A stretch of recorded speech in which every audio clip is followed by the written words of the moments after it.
So here we go then, folks. Today we've got to get to the bottom of this hot start issue on Elsa, the Volvo 740.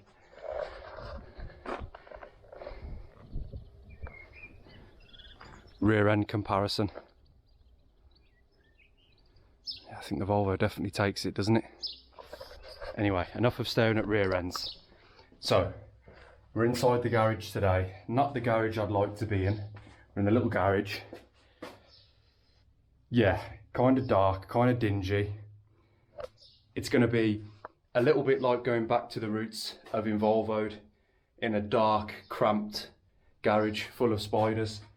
We've got to do it so the garage at the bottom isn't going to be ready for maybe another month or two. A little bit of mix up. Keep hitting my head on these shelf brackets. A little bit of a mix up with the previous tenant or the owner of the place. And yeah, it's just an ongoing thing. They still need to move their stuff out so I can use it. And yes, it's going to still be a little bit longer. And that's why I've been doing so much work outside. Yeah, and we're going to have to make do. So I've had no end of starting trouble with this car. And I've finally pinned it down to the injectors. So I'm going to remove the injectors today. So why am I going to take out the injectors? I started to have a warm start issue with this car maybe about a year ago or so.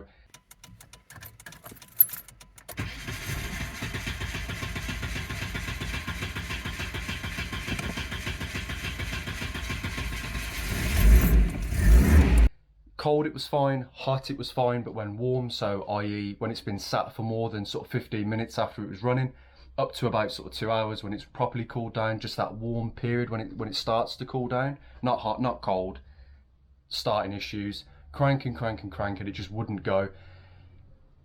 The only way to get it to start would be to hold open the throttle. That would definitely help. So of course that would suggest, okay, there's too much fuel, not enough air, so you have to open up the throttle to get more air and all this kind of stuff. So I've tried everything. I tried almost everything anyway. So obviously logical first place to start would be the coolant temp sensor. Checked that, replaced it, checked the wiring, did all that sort of stuff. That's not the issue. I've tried everything, MAF, IACV, idle air control valve, fuel pressure regulator, fuel injector relay. It's getting to the point now, I mean, it is warm weather, but the longer I leave the car sitting, the more days, the harder it is to start. And I have to jam open the throttle, I'll crank it for like 20-30 seconds, it will eventually splutter into life. Loads of smoke, absolutely stinks. And okay, the weather is warm now, so maybe that's got something to do with it. Before it was cold and it was only on a warm start, now it's on a cold start, but the weather's warm outside. I think it's the injectors leaking into the cylinders. So we got 1, 2, 3, 4 lights. Should be good. I'm going to start with this one here, 10mm. This one here, there's another one under there.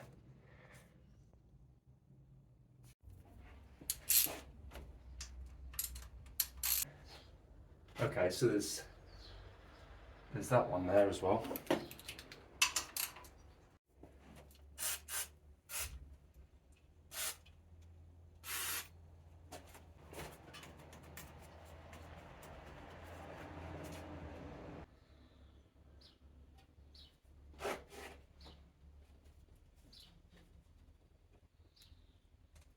Oh, there's 1, 2.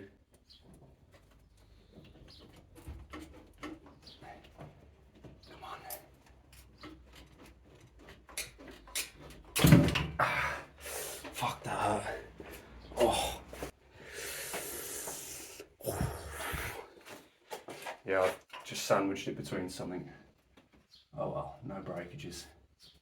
Maybe a broken finger, but as long as the Volvo isn't broken, that's the important thing, as always. Okay, so what have we got then? If I actually see how the spray pattern is, that will tell us something straight away. And then I'll put a cup under each injector and then just see if we get any leakage.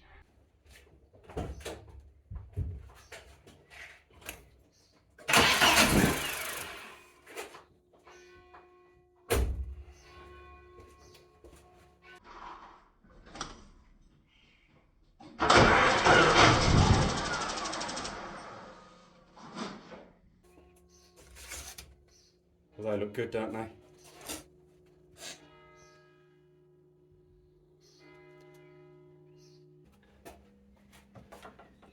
let's see this then.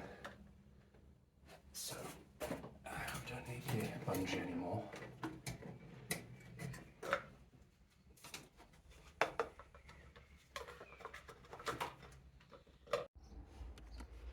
So then, to jump the fuel pumps,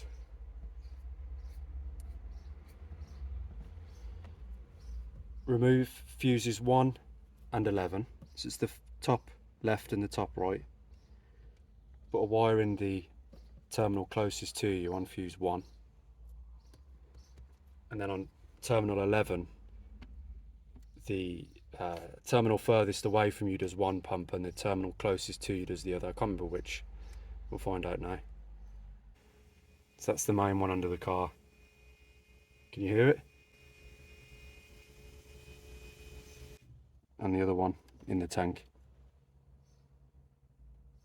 You probably can't hear that, but I can hear a faint rumble. So now I've actually left my jumper wire in. You can probably hear the pump running. I can feel it in the rail as well.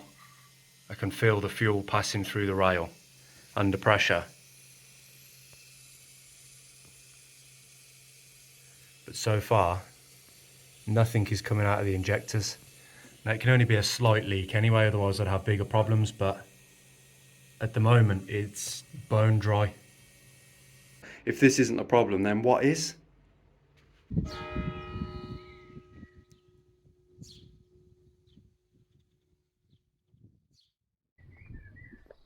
What could it be? So this is the video that I didn't want to make. I need help. I can't figure it out. I just don't know anymore. Yeah, guys, if you know, if you've got any ideas, just fire them at me. Even if you think, oh, it's probably not that, sounds ridiculous. Change the tyre, whatever. Just comment it, just write it, just anything you can think of, because it might just spark an idea.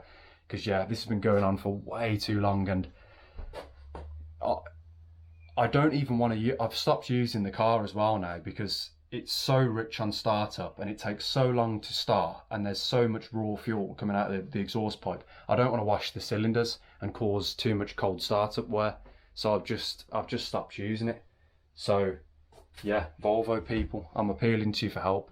If you want me to stop using this Mercedes-Benz, and you want to see less of it, which I'm sure some of you do, help me fix the Volvo.